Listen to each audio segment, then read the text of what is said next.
Hey everybody, Douglas Blair Roberts here, the Super Vader 400, and of course the brown skin human coming back at you with another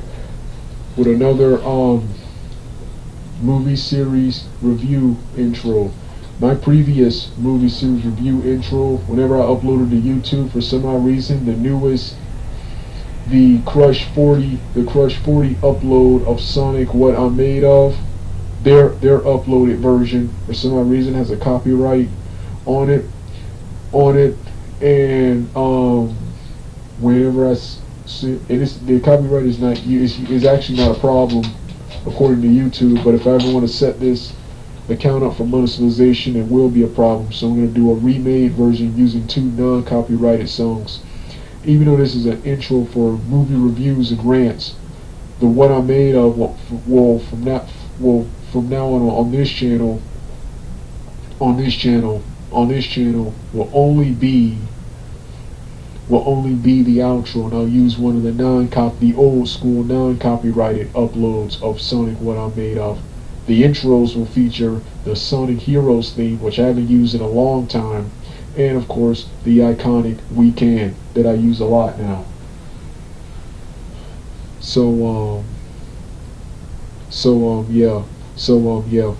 Everywhere on every other platform, the intros, I will use the old intro. So with that being said, let's get started right now.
Hey everyone, now time for my review of the MCU Tom Holland Spider-Man Duology film series and my thoughts on the upcoming and now recently released Spider-Man No Way Home, and my thoughts on the future of the Marvel. My also thoughts on the future projects associated with the Marvel Tom Holland Spider-Man franchise. As always, the Amazing Spider-Man 1 and 2 were atrocious. You know how happy I was in 2015 when it was finally announced that Amazing Spider-Man film franchise, because of underperformance at the box office and terrible mixed reviews, finally was canceled in favor of a brand new rebooted Spider-Man into the MCU. This should have happened the minute Sam Raimi said he was done. Sony should have gave back the rights or cooperated with Marvel for another Spider-Man set in the MCU. We should have got Spider-Man back then.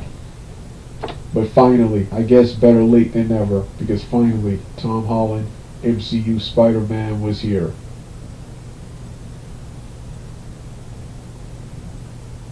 And I figured nothing could be worse than the Amazing Spider-Man Part 1 and 2. You have to not try to make a Spider-Man movie worser than Sony's Amazing Spider-Man 1 and 2. We saw him in Civil War. That one appearance in Civil War was better than two feature films based upon the Spider-Man character in the Amazing Spider-Man. Then we get Homecoming, which Homecoming, in my opinion, is surpassed by its sequel. But Homecoming, in my opinion, was not only the greatest Spider-Man movie, it's, in my opinion, the greatest Spider-Man trilogy. This and the sequel, which I'm going to get to in the next part, are the greatest Spider-Mans, period. Yeah, just like the Amazing Spider-Man, this also didn't follow the comics. This was a complete reimagine, and this was the coolest, slickest reimagined I ever saw. I had my mixed opinions when I saw some of the weird character designs and weird casting choices for several of these iconic characters, like Liz Allen getting an Afro-American to play Liz Allen, getting Afro-American to play Liz Allen, getting an Indian American to portray Flash Thompson. I'm like, this guy don't look intimidating at all. But that's at the time. I didn't know what type of bully Flash Thompson was going to be.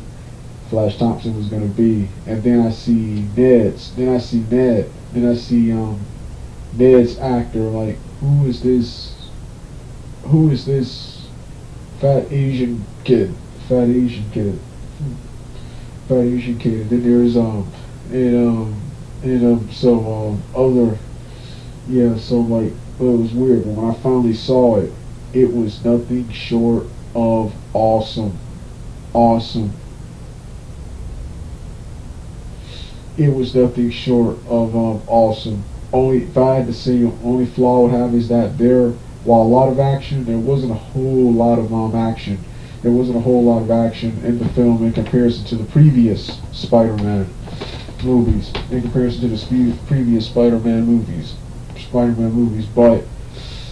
But the film was nothing short of awesome. I love this new Let's start off with the bully, Flash Thompson.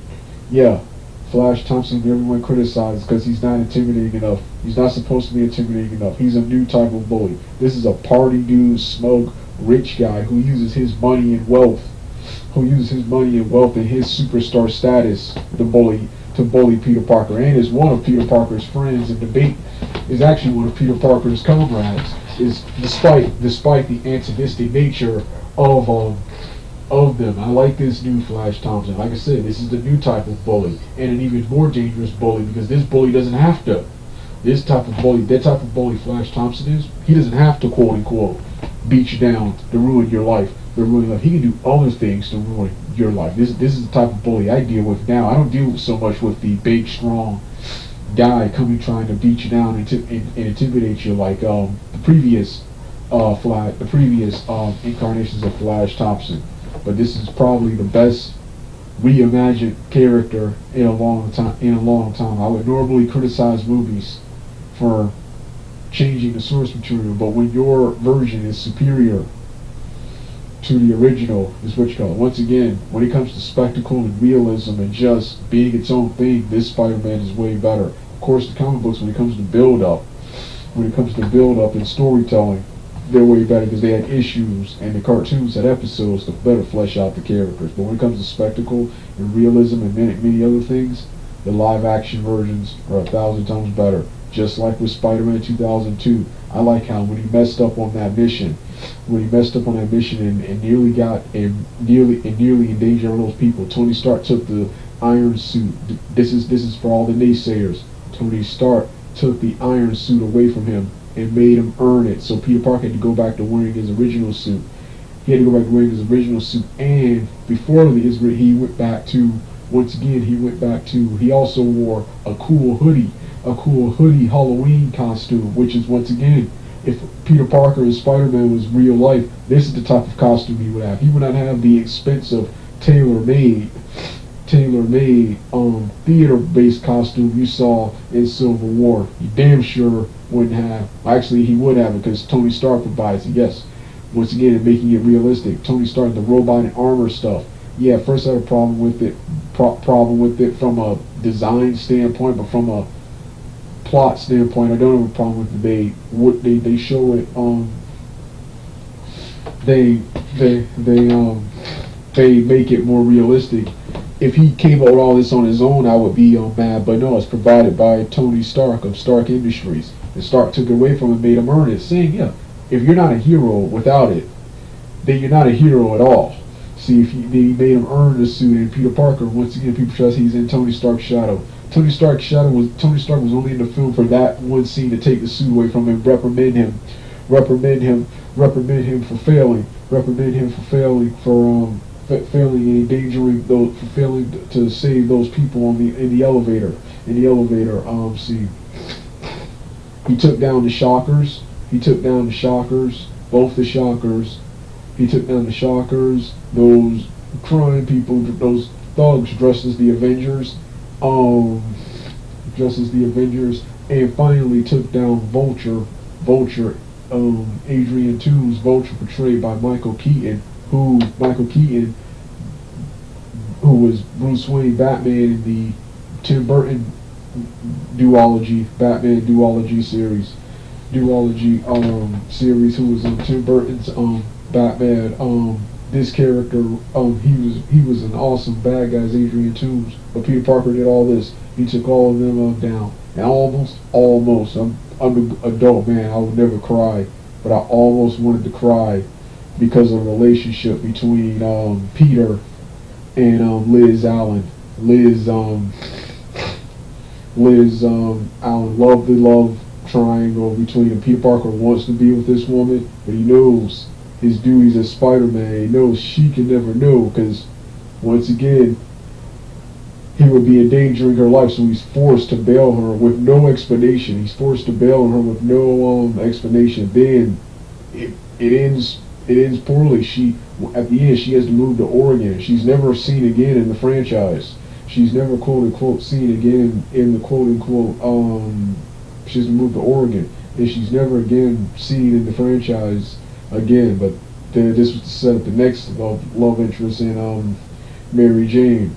Not Mary Jane, but Michelle Jones, who of course is the MJ of this universe. Yes, I knew this going into the film. People keep saying, oh, Mary Jane isn't Afro-American, Mary Jane isn't brown.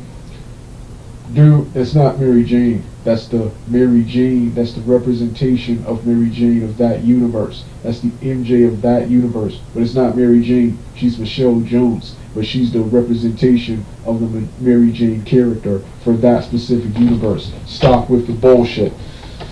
It's your opinion if you don't like this incarnation of Spider-Man, but don't be trying to discredit, talk trash about the film to try to hype up that amazing Spider-Man garbage. I get if you're doing it to Toby, I disagree with you. But I can at least understand it. Or if you're a comic book purist and just don't like changes, I can understand that too. But if you're trying to talk down these films so you can hype up that amazing Spider-Man 1 and 2 garbage, that is unforgivable and inexcusable. And I will bully you and school you on the Spider-Man franchise. Regardless, I don't care how annoyed or how angry you get. I will bully you. If you do that or try to talk trash about anyone else who likes this Spider-Man better and hates the Amazing Spider-Man 1 and 2. There was a reason those films failed, as I'm going to talk about again, as I talked about in my narration reviews. I'm going to talk about in a future webcam review after this video right here. So start with the BS.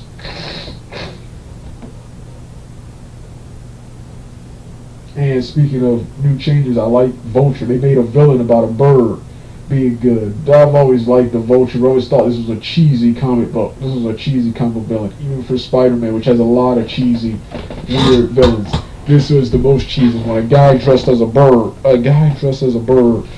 A businessman dressed as a bird flying around committing crimes. Yeah, who would want to see a film based upon that? They managed to make a bird person, a guy cosplaying and dressing like a bird, running around committing crimes. They managed to make that complex and realistic. This villain was different. He really wasn't that much of a villain. He was a normal guy who lost his job and trying to reuse the remains of the Avengers 2012 battle. 2012 battle to provide jobs for himself and his friends to better help and support his quote-unquote family. This brings him into confrontation with Peter Parker, whom Adrian Toomes, the Vulture, is also the father of the Liz Allen character. The Liz Allen character in the film, which makes it more interesting and even more, which makes it more interesting and the story suspenseful, especially when Adrian Toomes' character figures out that Peter Parker is Spider-Man, tells him to back off, and Parker wants to back off, but he's forced to bail. Final time, it was sad. He was forced to bail on Liz Allen again to stop Vulture, the quote-unquote stop Vulture. Not only stop him, he saves him. And Vulture, surprisingly, unlike most Spider-Man villains, he's honorable. In the prison cell, he refuses to reveal that Peter Parker. He accepts his fate.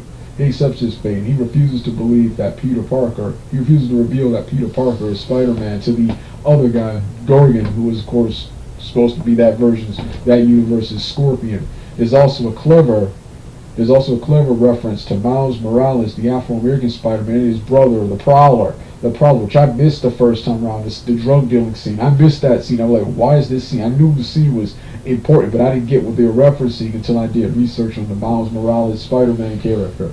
So, yeah, that was a great Easter egg. That's how you cram film. That's how you successfully cram a film with Easter eggs without distracting and taking away from the main story.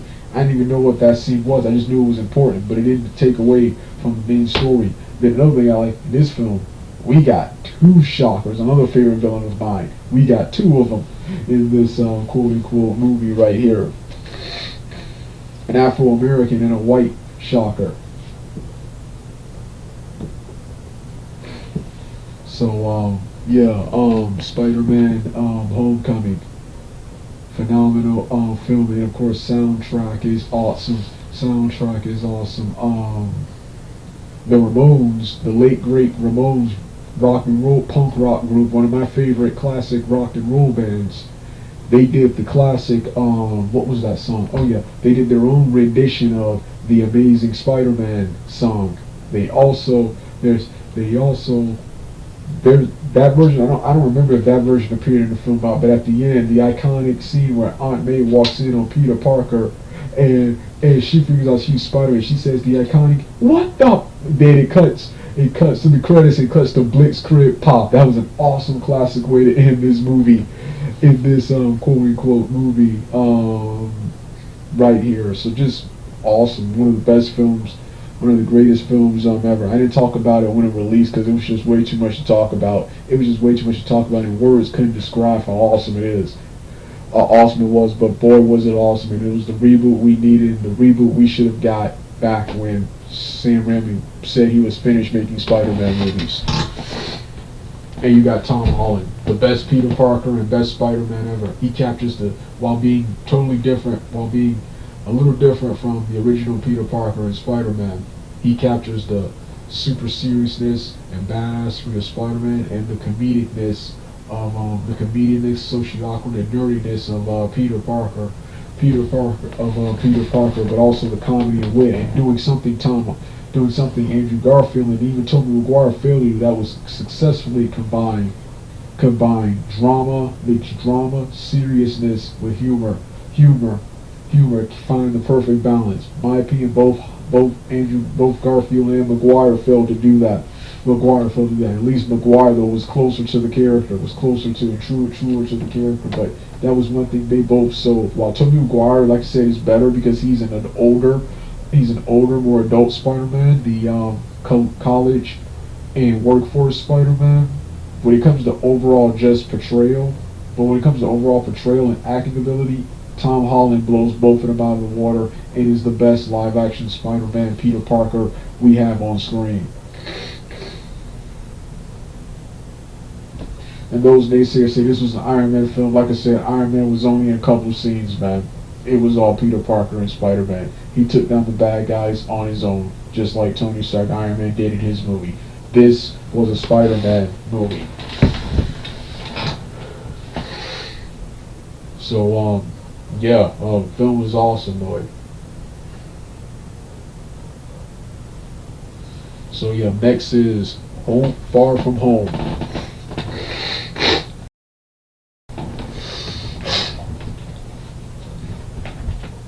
Hey everybody, it's now time for my review of Far From Home. My thoughts on the recently released No Way Home, and of course my thoughts on the future of the Spider-Man franchise, because there's two projects coming after No Way Home. The first was quote unquote, so let's start off with Spider-Man Far From Home. Phenomenal sequel. The sequel was bigger and badder and better than the first one. Completely blows the first one out of water because it's so much more awesome. We got the MVP of actors and characters in the film, Jake Gyllenhaal's Mysterio, one of the coolest and best MCU villains in a long time. I like how the trailers built him like he was going to be a hero. And so you're wondering, wait, why is he going to turn against Peter Parker? Then when you watch the film, and then you remember Electro's backstory, not Electro, but Mysterio's backstory. He uses his special effects equipment, his special effects motion capture equipment for villainy, and then all of the cool Electro scenes in the film. Was his technology, was his motion capture CGI technology creating these illusions to fight Michelle and eventually Tom Holland, Spider-Man eventually catch on to his scheme and then plan to stop him. Pretty much the plot picks up is post Avengers Endgame. This is the first post Avengers Endgame and the first, I think, of your Phase 4 of your MCU. Tony Stark is dead, and this whole film is about Peter Parker getting out of the shadow and learning to do for himself.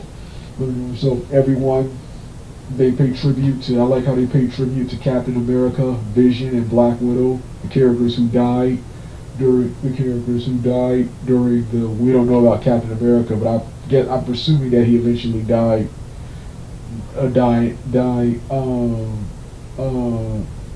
All the characters from the previous ones, they paid tribute to all the people from the previous one who of course died in battle, and successfully brought them back from the blip, which is what they call the snap in this universe. In this universe, which leads to a lot of awkward moments, including one of the news reporters said when back before the snap, he was old. The older brother said he was older now. Since that brother died for 5 years and came back, his younger brother is now older than him. A lot of weird paradoxes. All the people who finished high school who finished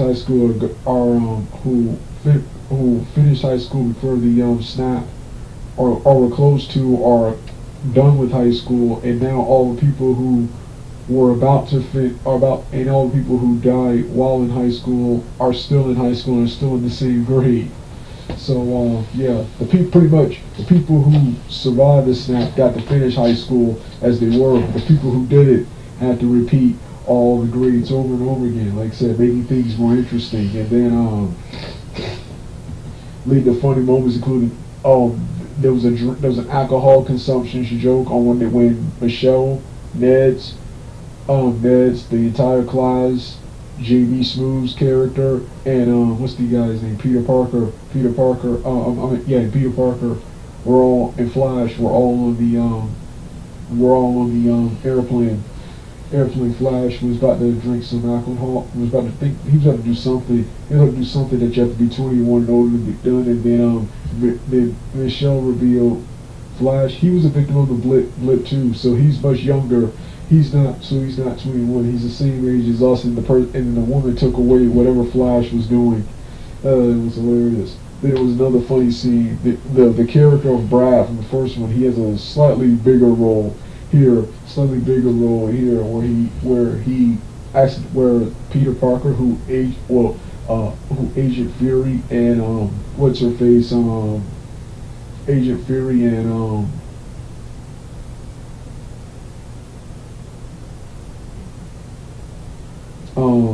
what's that? Agent Coulson, Agent Hill or Coulson, whatever that woman who you see with Fury. Whatever her name is, she's quote unquote in this movie too.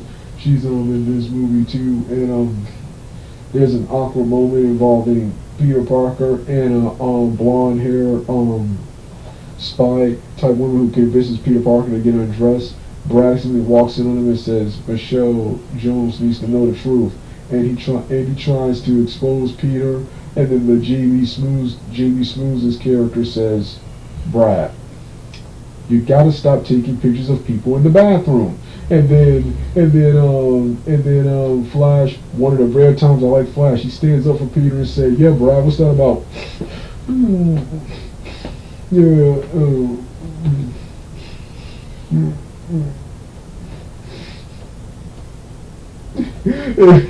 That was awesome, man. Then I love the Vacation song by, I keep forgetting, the Go-Go's. I think that's the name of that band. What a phenomenal song that was. What a phenomenal song. It made the film even more epic, man. More epic. Yeah. What else about this ripping awesome movie, man? Oh yeah, then you got Peter Parker. Then you got so yeah, my favorite scenes of course are all of Mysterio's scenes, the action scenes, and every other scene in the film. Like I said, Jake Gyllenhaal, he was the MVP of characters and MVP of actors, and I like how the trailer was hyping him like he's a hero, so like what's gonna turn to villainy, but then you learn. And then another thing I like before I continue, this was spot on with the comic books, apart from the Avengers plot hole. Yeah, the other plot holes. First off, the other Avengers. Now, characters like Thor, Captain Marvel are off, and the Guardians of the Galaxy are off-world, so you can't get them. But characters like War Machine, Falcon, the Winter Soldier, Doctor Strange, and Wanda, you could have got them. Doctor Strange and Wanda are pretty much the best, especially you're dealing with an illusion villain who's the same as them, only he's realistic in science and special effects and just illusions, whereas Doctor Strange is a magician, is the other real thing, and he actually possesses real actual magic, whereas Quentin Beck is using technology and illusions. Doctor Strange and Wanda are the type of people you would get to deal with Mysterio. I keep saying Electro, deal with Mysterio, but that's the type of that's the only other plot hole. And it's only here because he has to Peter Parker has to fight Quentin Beck. Mysterio, as Peter Parker is fighting, the Mysterio's a Spider-Man villain. Apart from the connection to Tony Stark, with him being fired by Stark Industries, which creates another plot hole. Why did he wait so long to oust Tony Stark? Why did he wait so long to get revenge on quote unquote Tony Stark? So yeah, but apart from the Tony Stark connections and the other stuff, this is spot on. Quentin Beck Mysterio was fired from his day job and decided to use his special effects power, his special effects equipment for villainy. What else about this awesome movie? Then I love the pep talk from Happy Hogan when he motivates Peter Parker. When Peter Parker for the first time Tom Holland's Peter Parker says for the first time, what's his face says, Peter, what are you gonna do? And Peter stands up, I'm gonna kick his ass. So yeah.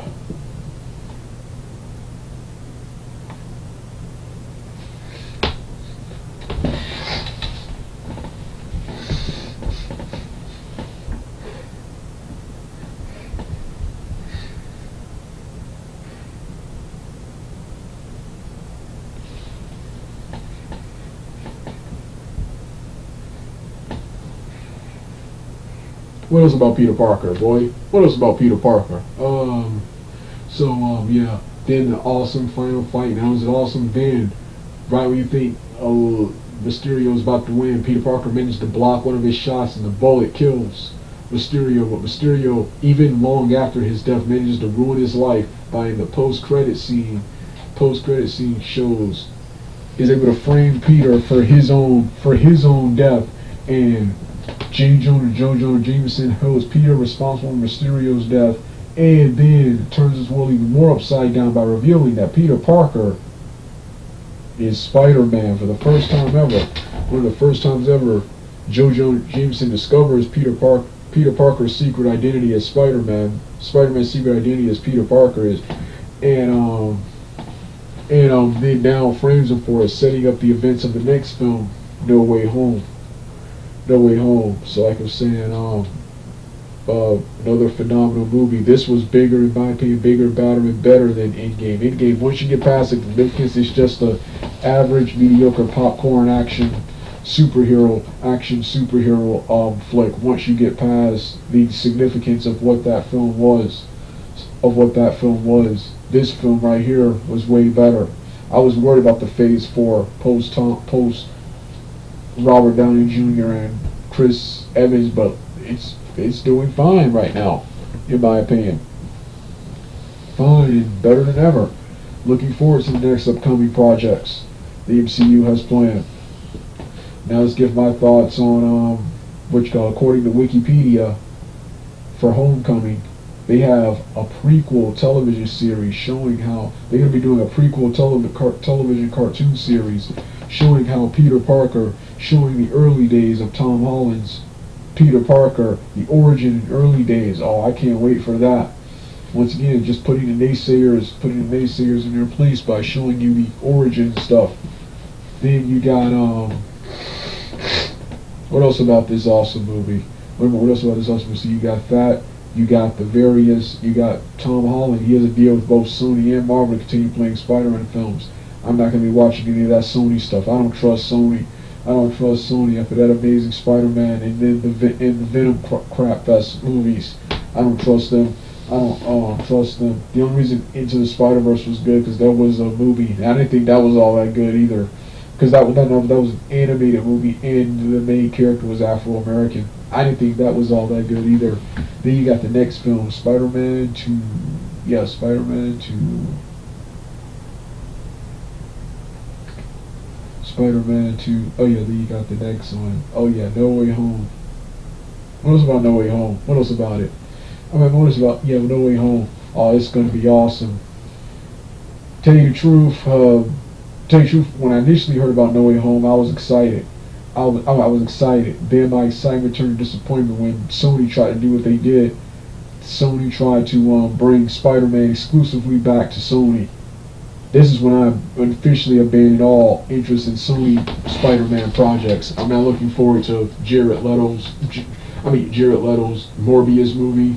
I may watch it. I'm definitely gonna whenever I feel like it watch the league version. But I will never pay money to go see. What's his name. I will definitely try and see No Way Home in theaters just because it's the biggest event of the year.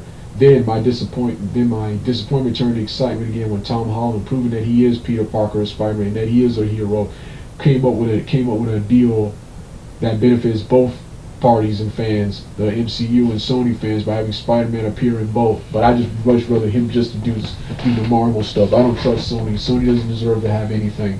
I'm gonna rant more about them in another video when I get the Amazing Spider-Mans. Then you got the next film. What was that next film called? What was that other film called?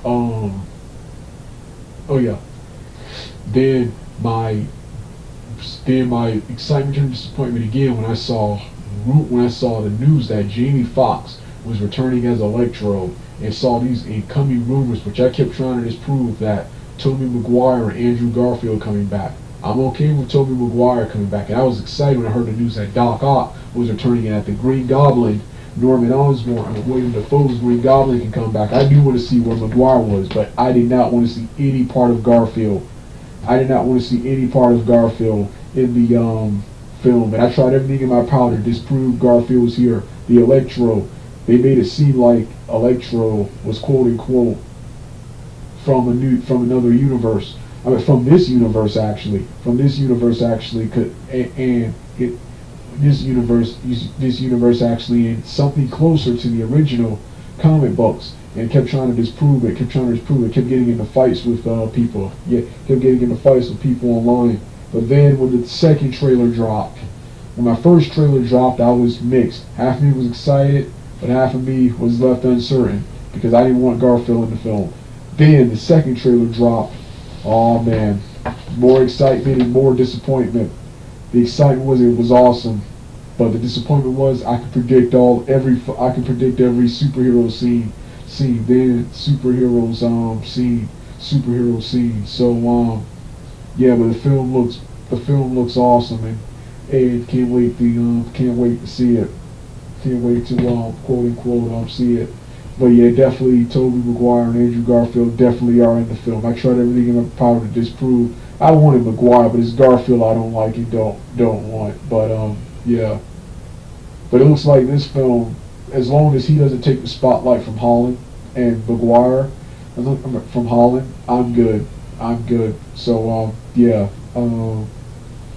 Yeah, and hopefully they feature as less as possible. And from the way the screenplay looked, which I actually don't remember now that I've spoiled myself with the screenplay, I don't really remember everything. And from it looked like he didn't appear to be in the film that long, so I'm not too angry about anything. So yeah, looks good. They claim that even though Tom Holland is contracted to play Spider-Man, they claim after No Way Home they don't have any more ideas. They have stuff. They definitely plan to have another movie, but they don't have any plans for those said movies already. At first it was reported that they did, but now it's reported that they don't. So yeah.